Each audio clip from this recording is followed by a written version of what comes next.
Hello students, good morning, જય Shri Krishna, have a nice day. હવે આપણે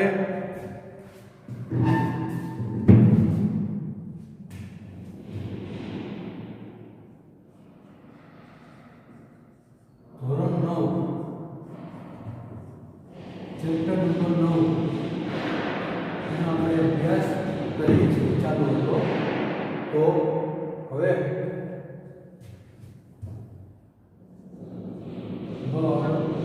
અને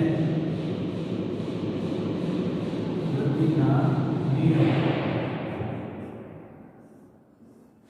અથવા તો બળ તથા ગતિના નિયમ, બળ અને ગતિના નિયમો અથવા તો બળ તથા ગતિના નિયમો એનો આપણે અભ્યાસ ચાલુ હતો. તો એની અંદર આપણે શરૂઆતમાં સંતુલિત બળ, અસંતુલિત બળ એના વિશેની માહિતી જોઈ, ગેલિલિયોનો સિદ્ધાંત આપણે જોયો, ન્યૂટનની ગતિનો પહેલો નિયમ જોયો, ત્યાર પછી ન્યૂટનની ગતિનો બીજો નિયમ, જડત્વ વિશેની માહિતી આપણે જોઈ, વેગમાન વિશેની માહિતી જોયેલી છે. હવે ત્યાર પછી એનો જે પોઈન્ટ આવે છે, હવે પછીના જે બે પોઈન્ટ છે એ ચાલુ વર્ષ દરમિયાન આપણા અભ્યાસક્રમમાં પૂછાવાના નથી, અભ્યાસક્રમમાં રાખેલ નથી. આમ છતાં પણ આપણને આગળના ધોરણની અંદર આવે છે, એટલા માટે ખ્યાલ આવે, એટલા માટે આપણે કહી દઈએ. તો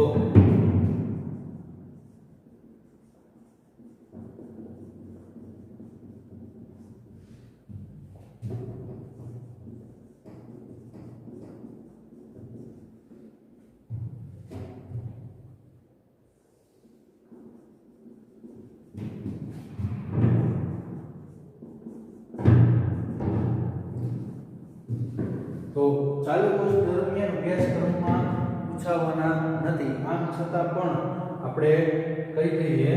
તો હવે એની અંદર એક જે પોઈન્ટ આવે છે એ છે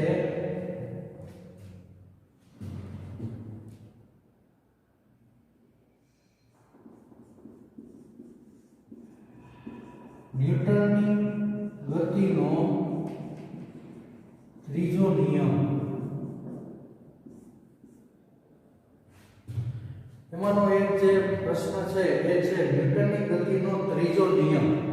તો આ ચાલુ વર્ષ દરમિયાન આપણા અભ્યાસક્રમમાં નથી, પણ આપણે થોડુંક ભણી ગયા અને આગળ થોડુંક આવે છે, એના માટે સમજવા માટે આપણે લઈએ છીએ. તો ન્યૂટનની ગતિનો ત્રીજો નિયમ એ શું કહે છે કે ન્યૂટનની ગતિનો ત્રીજો નિયમ, તો આપણે વ્યવહારની અંદર ઘણી વખત જોયેલું હોય કે આપણે કોઈ પણ પદાર્થ ઉપર જેટલું બળ લગાડીએ એટલું જ સામેવાળો પદાર્થ છે એ આપણા ઉપર બળ લગાડે છે, પણ એ વિરુદ્ધ દિશાનું હોય. તો આ છે ન્યૂટનની ગતિનો ત્રીજો નિયમ. સામાન્ય રીતે આપણે વાત કરીએ તો આપણે કોઈકને એક ઝાપટ મારીએ તો સામેવાળો વ્યક્તિ પાસે આપણને એક ઝાપટ મારે છે. તો આ થઈ ગયો ન્યૂટનની ગતિનો ત્રીજો નિયમ. કે સામાન્ય રીતે કે ન્યૂટનની ગતિનો ત્રીજો નિયમ શું છે કે જ્યારે કોઈ પણ એક પદાર્થ દ્વારા બીજા પદાર્થ ઉપર જેટલું બળ લાગે છે એટલું જ બળ બીજા પદાર્થ દ્વારા પેલા પદાર્થ ઉપર લાગે છે, પણ બંને બળો એકબીજાની વિરુદ્ધ દિશામાં હોય છે. આ છે ન્યૂટનની ગતિનો ત્રીજો નિયમ. કે એક પદાર્થ દ્વારા બીજા પર જેટલું બળ લાગે છે તેટલું જ બળ બીજા દ્વારા પહેલા પદાર્થ પર લાગે છે, પણ આ બંને બળો એકબીજાની વિરુદ્ધ દિશામાં હોય છે. હવે જો એક બળ છે એને આપણે દાખલા તરીકે ક્રિયાબળ કહી દઈએ, એક બળ એને આપણે ક્રિયાબળ કહી દઈએ, બીજું બળ એને પ્રતિક્રિયાબળ કહી દઈએ. તો હવે ન્યૂટનની ગતિનો ત્રીજો નિયમ છે એ આ રીતે પણ લખી શકાય કે ક્રિયાબળ અને પ્રતિક્રિયાબળ એકબીજાથી ક્રિયાબળ અને પ્રતિક્રિયાબળ એ સમાન મૂલ્યના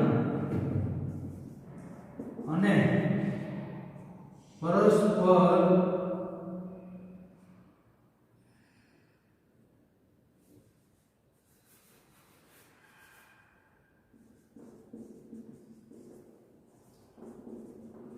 વિરુદ્ધ દિશામાં હોય છે કે ક્રિયાબળ અને પ્રતિક્રિયાબળ એ સમાન મૂલ્યના અને એકબીજાથી વિરુદ્ધ દિશામાં હોય છે, જેને ન્યૂટનની ગતિનો ત્રીજો નિયમ કહે છે. ન્યૂટનની ગતિનો ત્રીજો નિયમ કે કોઈ એક પદાર્થ દ્વારા બીજા પદાર્થ ઉપર જેટલું બળ લાગતું હોય એટલું જ બળ બીજા પદાર્થ દ્વારા પેલા પદાર્થ ઉપર બળ લાગતું હોય, પણ બંને બળો છે એ કેવા હોય તો કે એકબીજાની વિરુદ્ધ દિશામાં હોય છે, જેને ન્યૂટનની ગતિનો ત્રીજો નિયમ કહે છે. તો ન્યૂટનની ગતિનો ત્રીજો નિયમ કે એક પદાર્થ ઉપર બીજા પદાર્થ દ્વારા જેટલું બળ લાગે એટલું બીજા પદાર્થ દ્વારા પેલા પદાર્થ ઉપર બળ લાગે છે, બંને એકબીજાની વિરુદ્ધ દિશામાં હોય છે. એટલે કે ક્રિયાબળ અને પ્રતિક્રિયાબળ સમાન મૂલ્યના અને એકબીજાથી વિરુદ્ધ દિશામાં હોય છે. એના ઘણા બધા આપણે ઉદાહરણ છે એ આપી શકીએ. તો કે સ્પ્રિંગ બેલેન્સ હોય, સ્પ્રિંગ કાંટો આપણે જોયેલું હોય, સ્પ્રિંગ કાંટો અહીંયા એને દિવાલ સાથે જોડેલો હોય,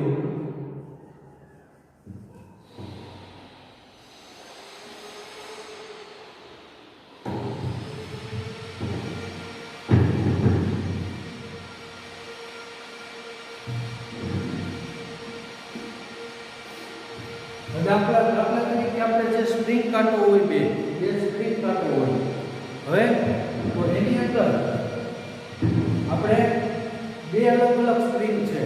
તો એક જે સ્પ્રિંગ છે એને દિવાલ સાથે જડી રીતે બાંધેલી છે, દિવાલ સાથે બાંધેલી છે, અને એનો જે છેડો છે એની સાથે એ છેડો એ સ્પ્રિંગ છે એને જોડેલી છે. હવે તમે આ બાજુથી ખેંચશો, આ બાજુના જે ખુલ્લો છેડો છે ત્યાંથી તમે ખેંચો છો તો સ્પ્રિંગ બેલેન્સ હોય એમાં સીધો સ્કેલ બતાવે છે, સીધો એકદમ સ્કેલ બતાવે છે, કોઈ એક દિશામાં બતાવતું નથી કે એ તરફ કે બી તરફ કોઈ એક દિશામાં બતાવતું નથી, એકદમ સીધો બતાવે છે. એનો મતલબ શું ગણી શકાય કે જો આપણે અહીંથી ખેંચીએ બળ લગાડીએ તો એક દિશામાં કોઈ એક તરફ સ્કેલ બતાવવો જોઈએ, પણ એ સ્કેલ એકદમ સીધો બતાવે છે. એનો મતલબ કે આપણે અહીંથી ખેંચીએ તો એ દ્વારા જેટલું બળ બી ઉપર લાગતું હશે ને એટલું બળ બી દ્વારા એ ઉપર લાગતું હશે. મતલબ કે આ ન્યૂટનની ગતિનો ત્રીજો નિયમ છે એનું અહીંયા રજૂઆત થઈ. પછી આપણે બીજું ઉદાહરણ આપી દઈએ કે ફૂટબોલ છે એની રમત છે.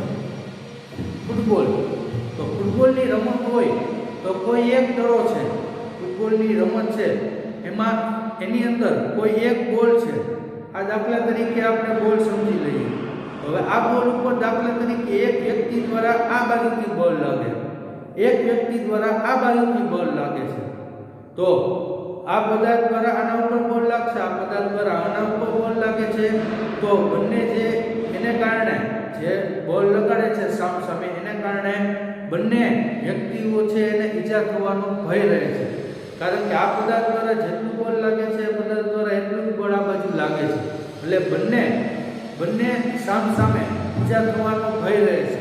હવે એની અંદર જેનું દળ વધારે હશે એના દ્વારા બોલ વધારે લાગશે અને જેનું દળ ઓછું હશે એના દ્વારા બળ ઓછું લાગે છે.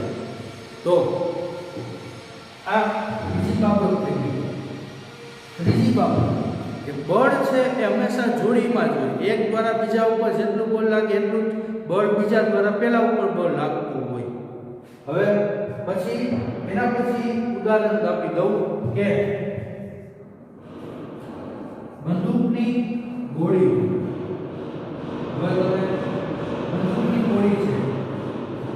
હવે તમે બંદૂક હોય, બંદૂક કે કોઈ ગન છે, હવે ગન દ્વારા તમે ગોળી છોડો છો તો ત્યારે એ દરમિયાન શું થતું હોય કે બંદૂક દ્વારા ગોળી ઉપર બોલ લાગે છે, એટલા માટે ગોળી છે એ આગળની દિશામાં જાય છે, આગળની દિશામાં ગતિ કરે છે. પણ ત્યારે તમે જોયેલું હોય કે તમે જ્યારે ફાયરિંગ કરો છો ત્યારે તમારી જે ગન છે થોડીક પાછળ તરફ પણ ધકેલાઈ જાય છે. તો પાછળ તરફ એવું શા માટે થાય છે? તો બંદૂક દ્વારા જે ગોળી ઉપર જેટલું બળ લાગતું હોય ને એટલું જ બળ બંદૂક ઉપર પણ લાગતું હોય ગોળી દ્વારા. પણ આજે ગોળી બંદૂક છે એનું દળ કેવું છે વધારે, એટલા માટે એનો જે પ્રવેગ છે એ કેવો થશે? ઓછો થશે. એનો વેગ બહુ ઝડપથી થતો નથી, બળ થોડું ઓછું લાગે છે. મતલબ કે પેલા પદાર્થ દ્વારા બળ લાગે છે અને બીજા પદાર્થ દ્વારા પણ બળ લાગે છે, તો પણ અહીંયા દળ વધારે છે પદાર્થનું, એટલા માટે એના ઉપર અસર થતી નથી. એટલા માટે તમે જ્યારે ગોળી છોડો છો તો બળ બંદૂક દ્વારા ગોળી ઉપર તો બળ લાગે છે, એનું દળ ઓછું છે એટલે ઝડપથી ગતિ કરીને જાય.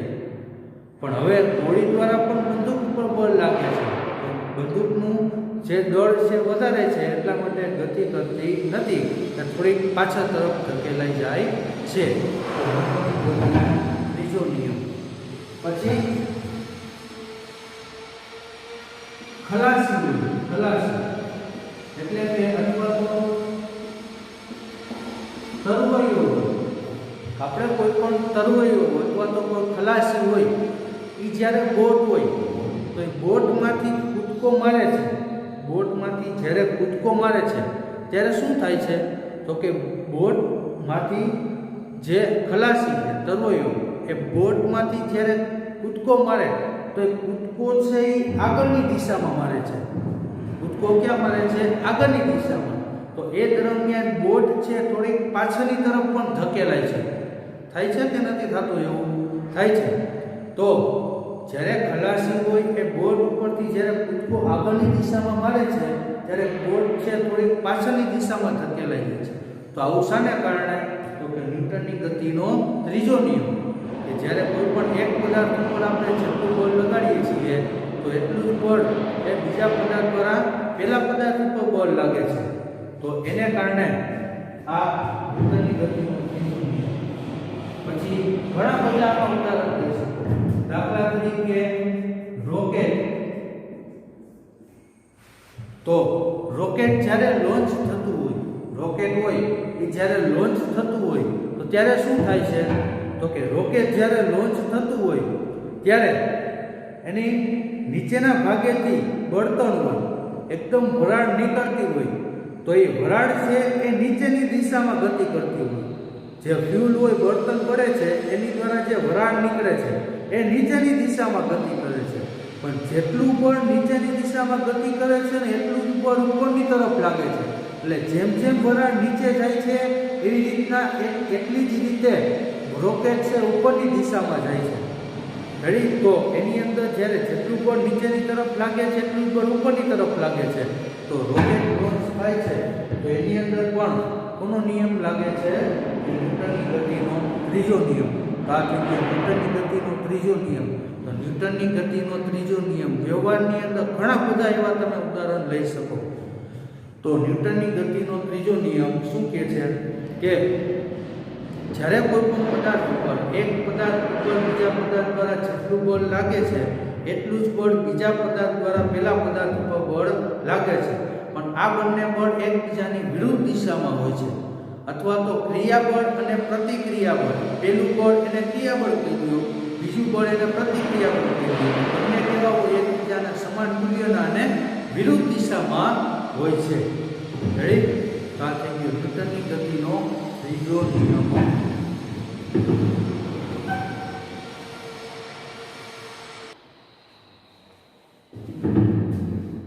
હવે જુઓ, ત્યાર પછીનો એક છેલ્લો પ્રશ્ન છે એ પણ આપણા અભ્યાસક્રમમાં નથી, આમ છતાં પણ આગળના ધોરણની અંદર આવે છે એટલે આપણે એનો અભ્યાસ કરી લઈએ અત્યારે.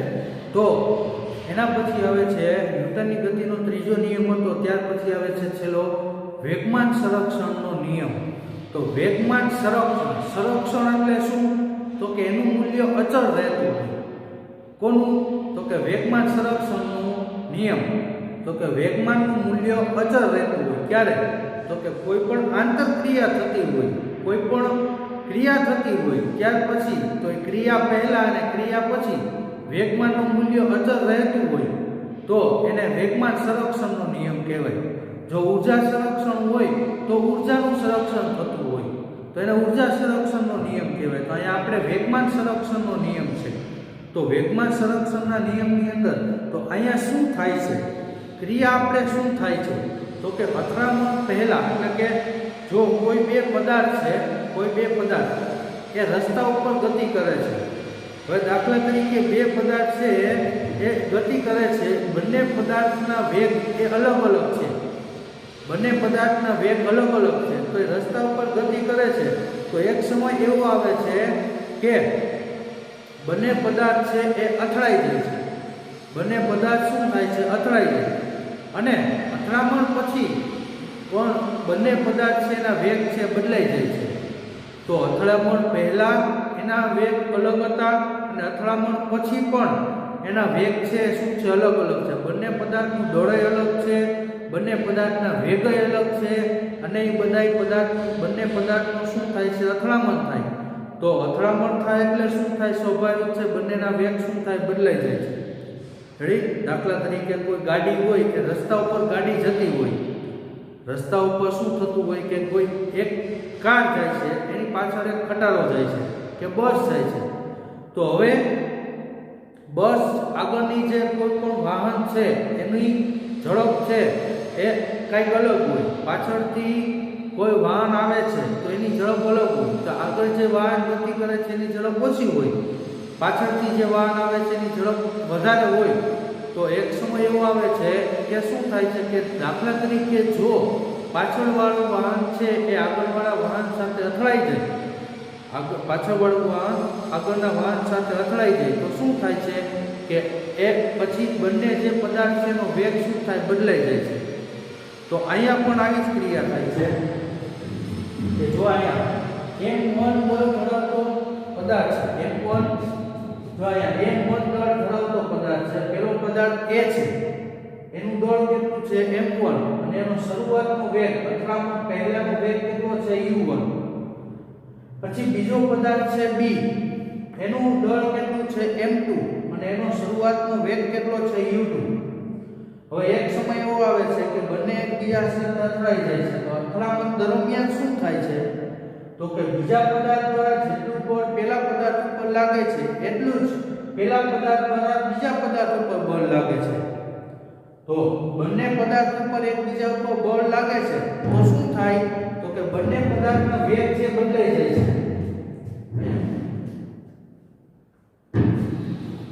કે પેલા પદાર્થ છે એનું દળ એમનો દળ તો એમનો જ રહે. તો પેલા પદાર્થનો વેગ કેટલો થઈ જાય છે? v1 અને બીજા પદાર્થનો વેગ કેટલો થઈ જાય છે? v2. તો આપણે શરૂઆત અથડામણ પહેલા અને અથડામણ પછી આપણે જોવાનું છે કે બંનેનું વેગમાન છે એ એક જ સરખું રહે છે કે નથી રહેતું. તો એ આપણે જોવાનું છે. તો હવે આપણે પહેલા શું કરીશું? તો કે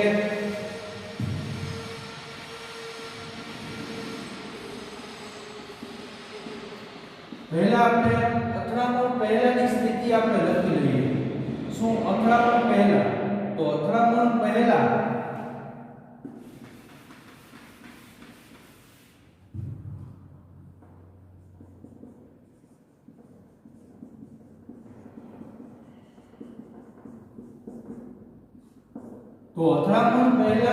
આપણે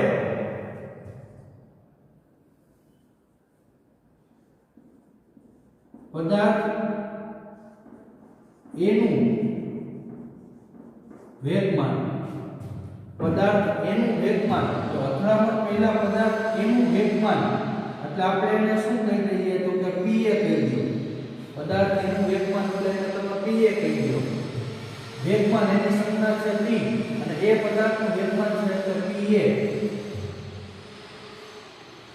એને તમે શું કહી દો pa. તો વેગમાન એટલે દળ ગુણ્યા વેગ. વેગમાન એટલે શું થાય? દળ ગુણ્યા વેગ. તો દળ તો પેલા પદાર્થનું દળ કેટલું છે? m1. એનો વેગ કેટલો છે? u1. થઈ ગયું. હવે એ જ રીતે પદાર્થ b નું વેગમાન એટલે એને આપણે શું કહીએ? pb. તો પેલા બીજા પદાર્થનું દળ તો m2 છે, આ m2 અને એનો વેગ કેટલો છે? આ u2. તો વેગમાન એટલે દળ ગુણ્યા વેગ. પેલા પદાર્થનું દળ m1 અને એનો વેગ u1, બીજા પદાર્થનું દળ m2 અને એનો વેગ u2. તો આપણે પેલા પદાર્થનું વેગમાન બીજા પદાર્થનું વેગમાન થઈ ગયું. તો હવે કુલ વેગમાન તો શરૂઆતનું અથડામણ પહેલાનું શરૂઆતનું વેગમાન એટલે આપણે એને pi કહી દઈએ. શરૂઆતનું વેગમાન. તો હવે કુલ વેગમાન કેટલું થાય? તો બંનેનો સરવાળો m1 pa pb બરાબર શું થશે? બંનેનો સરવાળો તો કે m1 u1 m2 u2 થશે. pi એટલે બેનો સરવાળો pa pb. p એટલે m1 u1 m2 u2. હવે આ જ રીતે શું આવશે? તો કે અથડામણ પછી તો કે અથડામણ પછી શું? તો કે પદાર્થ a નું વેગમાન અથડામણ પછી પદાર્થનું વેગમાન એટલે આપણે pa ડેશ કહી દઈએ. અહીંયા pa કીધું તો pa ડેશ કહી દઈએ. તો pa ડેશ તો અથડામણ પછી અહીંયા એનું દળ કેટલું છે? તો કે m1 અને એનો વેગ કેટલો છે? તો કે v1 થશે. તો અથડામણ પછી પદાર્થ b નું વેગમાન એટલે એને આપણે pb ડેશ કહી દઈએ. શું કહી દઈએ? pb dash. તો અથડામણ પછી એનું દળ કેટલું છે? m2 અને એનો વેગ કેટલો છે? આ v2. રેડી? તો એનું કુલ વેગમાન કેટલું થશે? જેને આપણે pf કહી દઈએ. તો pf એટલે pa ડેશ વત્તા pb ડેશ. pa ડેશ વત્તા pb ડેશ. તો બેનો સરવાળો m1 v1 વત્તા m2 v2 થશે. આ રીતે રેડી થઈ ગયું. તો અથડામણ પહેલાનું વેગમાન કુલ અને અથડામણ પછીનું વેગમાન થઈ ગયું. હવે આપણે શું માની રીતે લઈ લઈએ? તો કે ન્યૂટનની ગતિના ત્રીજા નિયમ અનુસાર ન્યૂટનની ગતિના ત્રીજા નિયમ અનુસાર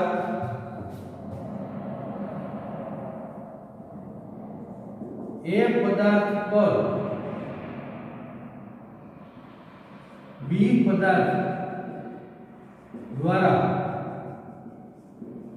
લાગતું બળ એ પદાર્થ દ્વારા બી પદાર્થ એ પદાર્થ પર બી પદાર્થ દ્વારા લાગતું બળ કોના ઉપર? એ પદાર્થ ઉપર બી દ્વારા લાગતું બળ એટલે એને આપણે Fab કહી દઈએ. Fab છે. તો આ જ રીતે એ પદાર્થ પર તો હવે બી પદાર્થ પર એ દ્વારા લાગતું બળ તો એ શું થશે? FBA થશે. આ FAB છે, આ FAB એ થશે. રેડી? તો હવે ન્યૂટનની ગતિના ત્રીજા નિયમ અનુસાર એ પદાર્થ દ્વારા હવે એ પદાર્થ પર બી દ્વારા જેટલું બળ લાગે છે એટલું જ બળ અહીંયા શું થાય છે? તો કે બી પદાર્થ ઉપર એ દ્વારા બળ લાગે છે. તો હવે આપણે શું લેવાનું છે? તો કે હવે દળાંક એ પર વેગમાનમાં ફેરફારનો દર, દડા એમાં વેગમાનના ફેરફારનો દર એટલે દડા એ પર v દ્વારા કેટલું બળ લાગે છે? તો દડા એ પર વેગમાનના ફેરફારનો દર, તો વેગમાનના ફેરફારનો દર, વેગમાનના ફેરફારનો દર એટલે બળ થઈ, તો કોના ઉપર? એ ઉપર લાગતું બળ. તો દડા એના વેગમાનમાં ફેરફારનો દર, તો દડા એનું વેગમાન, અંતિમ વેગમાન, દડા એનું અંતિમ વેગમાન એટલે pa ડેશ છે માઈનસ pa અને છેદમાં t થશે આ રીતે. તો દડા એ પર વેગમાનના ફેરફારનો દર, તો દડા એના વેગમાનના ફેરફારનો દર એટલે pa ડેશ માઈનસ pa ના છેદમાં t થાય છે આ રીતે. તો જેથી દડા એ પર લાગતું બળ એટલે F AB બરાબર શું થશે? pa ડેશ માઈનસ pa ના છેદમાં t આ રીતે થશે. હવે આ જ રીતે દડા B પર લાગતું બળ તો FBA થશે. તો FBA તો PB ડેશ માઈનસ PB ના છેદમાં t થશે. તો દડા B માં વેગમાનનો ફેરફાર, તો દડા B નું અંતિમ વેગમાન કેટલું હતું? PB ડેશ, એનું પ્રારંભિક વેગમાન PB, તો PB ડેશ માંથી PB બાદ કરો તો દડા B માં વેગમાનનો ફેરફાર થઈ ગયો. દડા A માં વેગમાનનો ફેરફાર જોતો તો દડા એનું અંતિમ વેગમાન કેટલું છે? PA ડેશ, દડા એનું પ્રારંભિક વેગમાન કેટલું છે? PA, તો PA ડેશ માંથી PA બાદ કરો એટલે PA વેગમાનનો ફેરફાર આવી જાય દડા A માં. તો આ જ રીતે દડા B માં વેગમાનનો ફેરફારનો દર એટલે દડા B પર લાગતું, તો દડા B ઉપર કોના દ્વારા બળ લાગે છે? A ઉપર, A દ્વારા બળ લાગે છે. તો દડા A પર લાગતું બળ એટલે FAB, તો એ કેટલું થયું? PA ડેશ ના છેદ માઈનસ PA ના છેદમાં t. એ જ રીતે દડા B પર લાગતું બળ, તો જેના ઉપર બળ લાગે ને એ પહેલા લખવાનું અને જેના દ્વારા બળ લાગતું હોય ને એને પછી લખવાનું. તો અહીંયા બળ F એટલે કે બળ કોના દ્વારા લાગે છે? એના દ્વારા, એટલે એ પાછળ લખવાનું. કોના ઉપર લાગે છે? B ઉપર, તો આ FBA. તો આ થઈ ગયું દડા A પર લાગતું બળ એટલે એને શું કહેવાય? કે દડા A માં વેગમાનમાં થતો ફેરફારનો દર, વેગમાનમાં થતા ફેરફારનો દર. અને દડા B પર લાગતું બળ એટલે એને શું કહેવાય? કે દડા B માં વેગમાનના ફેરફારનો દર, તો દડા B ના વેગમાનના ફેરફારનો દર એટલે છેદમાં સમય, અને વેગમાનમાં ફેરફાર એટલે અંતિમ વેગમાન માઈનસ પ્રારંભિક વેગમાન, તો અંતિમ વેગમાન માઈનસ પ્રારંભિક વેગમાન, દર એટલે છેદમાં સમય. તો એ શું થઈ ગયું? B ઉપર લાગતું બળ, અહીંયા દડા A ઉપર લાગતું બળ. તો હવે ન્યૂટનની ગતિના ત્રીજા નિયમ અનુસાર, હવે ત્રીજા નિયમ અનુસાર, તો ત્રીજા નિયમ અનુસાર આપણે શું કહી શકીએ? કે FAB is equal to minus FBA, આ રીતે કહી શકીએ. FAB is equal to minus FBA.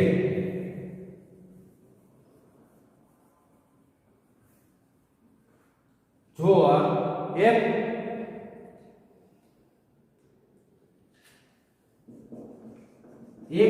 is equal to minus FBA, આ રીતે કહી શકીએ કે જેટલું બળ ન્યૂટનના ગતિના ત્રીજા નિયમ અનુસાર, તો ન્યૂટનની ગતિના ત્રીજા નિયમ અનુસાર આપણે શું કહી શકીએ? કે જેટલું બળ પહેલા દ્વારા લાગે છે એ બીજા એટલું જ બળ બીજા દ્વારા પહેલા ઉપર બળ લાગે છે. એટલે કે બંને બળ એકબીજાથી સમાન મૂલ્યના વિરુદ્ધ દિશામાં હોય છે. તો અહીંયા બંને બળ છે જો બીજાથી સમાન મૂલ્યના અને કેવા હોય છે? વિરુદ્ધ દિશામાં. તો અહીંયા આપણે માઈનસની નિશાની આપેલી છે. તો FAB, તો FAB, તો FAB એટલે શું છે? તો કે અહીંયા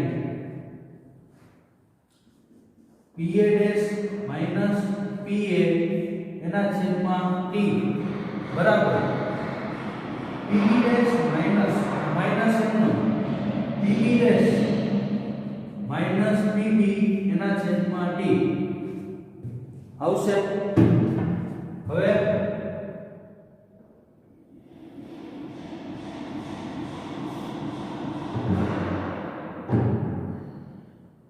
હવે શું તો કે જો PA ડેશ, તો PA ડેશ એટલે શું છે? જો અહીંયા PA ડેશ એટલે m1 v1 છે, તો m1 v1 માઈનસ PA, તો PA એટલે m1 u1 એના છેદમાં t, આ બરાબર આ માઈનસ ની નિશાની m PB ડેશ, આ PB ડેશ એટલે m2 v2 માઈનસ શું છે PB, તો m2 એના છેદમાં શું આવશે? d આવશે d. હવે શું થશે તો કે જો બે બાજુથી dt શું થઈ જશે? કેન્સલ થઈ જશે. હવે જો આઉટપુટ ચેકી નાખીએ,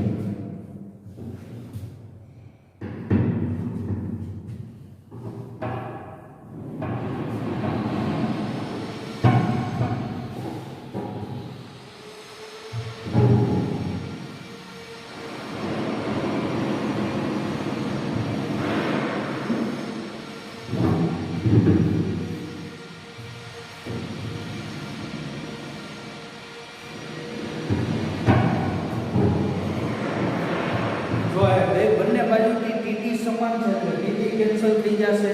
તો આયા જે વધેલું છે એ આપણે એમનું લખી નાખીએ કે જો m1 શું છે? m1 v1 minus m1 u1 બરાબર minus m2 v2 minus m2 u2 છે. હવે આ m1 v1 minus m1 u1 બરાબર આ માઈનસ છે એ અંદર જાય તો શું થાય? આ પ્લસ થઈ જાય m2 u2. રેડી? તો આ માઈનસ. હવે જો આ m1 v1 નો ક્રમ રાખો બરાબર છે. આ માઈનસ m2 v2 હવે બરાબર ની આ બાજુ આવે તો પ્લસ m2 v2 થઈ જશે. હવે બરાબર હવે આ માઈનસ m1 u1 છે એ બરાબર ની આ બાજુ આવે તો પ્લસ m1 u1 થઈ જશે અને આ પ્લસ m2 u2 હતું. તો જો m1 v1 plus m2 v2 તો જો આ m1 v1 plus m2 v2 એટલે અંતિમ વેગમાન છે તો pm બરાબર આ m1 u1 વત્તા m2 u2 તો m1 u1 વત્તા m2 u2 આ જો પ્રારંભિક વેગમાન છે pi. તો જો આવી ગયું જેટલું અંતિમ વેગમાન છે એટલું શું છે? પ્રારંભિક વેગમાન. એટલે કે શું કહી શકાય? ઓકે, બાહ્ય બળની ગેરહાજરીમાં બહારથી કોઈ પણ પ્રકારનું બળ લાગતું ન હોય ત્યારે આંતરક્રિયા દરમિયાન અથવા તો આંતરક્રિયા કરતા તંત્રોના બનેલા પદાર્થનું એક કરતા વધારે પદાર્થનું તો એક કરતા વધારે પદાર્થના બનેલા તંત્રોનું કુલ વેગમાન છે એ કેવું રહે છે? અચળ રહે છે. એ વેગમાન કેવું રહે છે? અચળ. એટલે કે કોઈ આંતરક્રિયા થાય તો એ આંતરક્રિયા પહેલા જેટલું વેગમાન હતું ને એટલું જ આંતરક્રિયા પછી રહે છે. તો અહીંયા બે પદાર્થ હતા, બે પદાર્થ અલગ અલગ વેગથી ગતિ કરતા હતા, બંને વચ્ચે અથડામણ થઈ ગઈ, ત્યાર પછી એના વેગ બદલાઈ ગયા તો પણ એનું જેટલું પ્રારંભિક વેગમાન હતું ને એટલું જ એનું અંતિમ વેગમાન રહે છે. એટલે કે વેગમાનનું શું થાય છે? સંરક્ષણ થાય છે. એટલે કે બાહ્ય બળની ગેરહાજરીમાં એક કરતા વધારે પદાર્થના બનેલા તંત્રનું કુલ વેગમાન અચળ રહે છે. અહીંયા બે પદાર્થ છે તો બહારથી કોઈ પણ બળ નથી લાગતું, તો ત્યારે એક કરતા વધારે બનેલા પદાર્થના તંત્રોનું કુલ વેગમાન તો પ્રારંભ અને પછી એનું કુલ વેગમાન છે કેવું રહે છે? અચળ રહે છે, એટલું ને એટલું રહે છે. તો આ વેગમાન સંરક્ષણનો નિયમ થઈ ગયો. તો અથડામણ પહેલા પેલું જે પદાર્થ હોય એનું દળ કેટલું છે? m1. એ પદાર્થનું દળ કેટલું છે? m1. પછી એનો વેગ કેટલો છે? u1 છે. બી પદાર્થનું દળ કેટલું છે? m2. એનો વેગ કેટલો છે? u2. બંને વચ્ચે શું થાય છે? અથડામણ થાય. તો ત્યારે પહેલા પદાર્થ બીજા પદાર્થ દ્વારા પહેલા પદાર્થ ઉપર આ દિશામાં બળ લાગે છે અને એટલું જ બળ પહેલા પદાર્થ દ્વારા બીજા પદાર્થ ઉપર બળ લાગે છે આ દિશામાં. તો બંને પદાર્થ ઉપર એકબીજાની વિરુદ્ધ દિશામાં બળ લાગે એટલા માટે શું થાય કે પહેલા પદાર્થનું દળ પહેલા પદાર્થનો વેગ બદલાઈ જાય અને બીજા પદાર્થનો વેગ પણ બદલાઈ જાય. તો પહેલા પદાર્થનો વેગ કેટલો થઈ જાય છે? v1 અને બીજા પદાર્થનો વેગ કેટલો થઈ જાય છે? v2. તો હવે અથડામણ પહેલા પદાર્થ એનું વેગમાન એટલે એને pa કહી દો. કેટલું છે? m1 u1. તો પહેલા પદાર્થનું વેગમાન એટલે દળ ગુણ્યા વેગ. તો પહેલા પદાર્થનું વેગમાન m1 u1, બીજા પદાર્થનું વેગમાન m2 u2. તો આ pb m2 u2. તો અથડામણ પહેલા કુલ વેગમાન એટલે pi કેટલું થશે? pa pb, જેથી m1 u1 m2 u2. અથડામણ પછી પહેલા પદાર્થનું વેગમાન અથડામણ પછી પહેલા પદાર્થનું વેગમાન pa ડેશ કેટલું છે? m1 v1. પછી એનું બીજા પદાર્થનું વેગમાન તો કે pb ડેશ એટલે m2 v2. કુલ વેગમાન કેટલું થશે? તો કે બંનેનો સરવાળો m1 v1 m2 v2. પછી ન્યૂટનની ગતિના ત્રીજા નિયમ અનુસાર જેટલું પહેલા પદાર્થ દ્વારા જેટલું બળ બીજા પદાર્થ ઉપર લાગે છે એટલું જ બીજા પદાર્થ દ્વારા પહેલા પદાર્થ ઉપર બળ લાગે. તો બીજા પદાર્થ દ્વારા પહેલા ઉપર બળ લાગે એટલે તમે FAB કહો. પછી બીજા પદાર્થ ઉપર પહેલા પદાર્થ દ્વારા બળ લાગે એને FBA કહો. તો હવે દડા એના વેગમાનમાં થતો ફેરફારનો દર. તો દડા એના વેગમાનમાં કેટલો ફેરફાર થાય છે એનો સમય દર લઈને. તો દડા એ પર વેગમાનના ફેરફારનો દર. તો દડા એના વેગમાન એટલે દડાના એનું અંતિમ વેગમાન માઈનસ પ્રારંભિક વેગમાન એનો સમય દર. એટલે છેદમાં સમય આવશે. છેદમાં શું આવશે? સમય. બાદ રીતે દડા એ પર વેગમાનના ફેરફારનો દર હોય એને આપણે શું કહી શકીએ કે દડા એ પર લાગતું બળ કહી શકીએ. તો દડા એ પર લાગતું બળ એટલે FAB બરાબર કેટલું થઈ જશે? pa ડેશ માઈનસ pa ના છેદમાં t. આ જ રીતે દડા b પર લાગતું બળ તો FBA. તો દડા b નું અંતિમ વેગમાન માઈનસ દડા b નું પ્રારંભિક વેગમાન.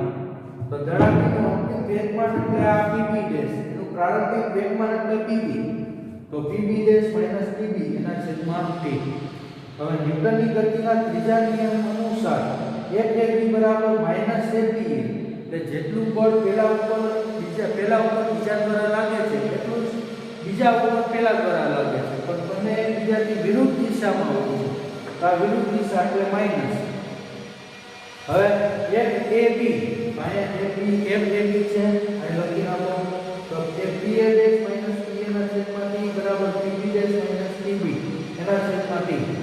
તો PA ડેશ એટલે શું છે? તો કે m ની m1 v1 minus m1 u1 એના છેદમાં t બરાબર આ માઈનસ PB ડેશ તો m2 v2 માઈનસ PB એટલે m2 u2 છેદમાં t. dt cancel. તો જેટલું વધ્યું ત્યાં લખી નાખો. હવે m1 v1 minus m1 u1 આ માઈનસ ની દિશાની એનો m2 v2 minus m2 u2.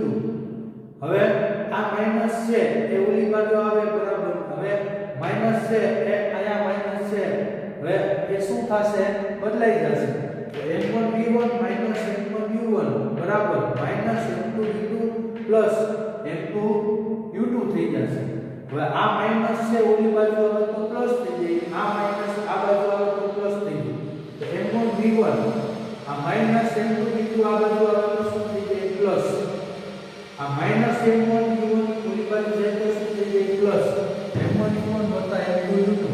તો આ m1 v1 plus m2 v2 એટલે અંતિમ વેગમાન m1 m1u1 પ્લસ m2u2 એટલે પ્રારંભિક વેગમાન. તો અંતિમ વેગમાન જેટલું છે એટલું જ કેટલું છે? પ્રારંભિક વેગમાન છે. મતલબ કે અહીંયા વેગમાનનું શું થાય છે? સંરક્ષણ થાય છે.